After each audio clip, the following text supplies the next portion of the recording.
গণপ্রজাতন্ত্রী বাংলাদেশের জাতীয় পতাকা।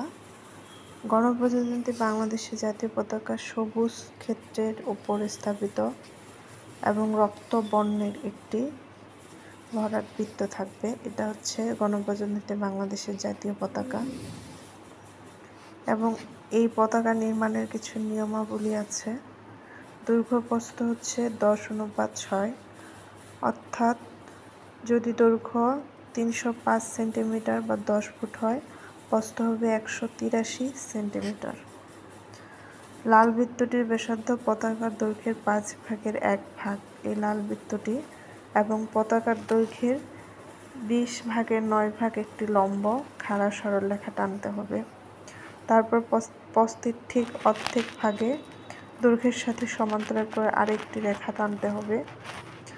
এই দুটি রেখার ছেদবিন্দু হবে বৃত্তটির কেন্দ্রবিন্দু, যেটি এটি।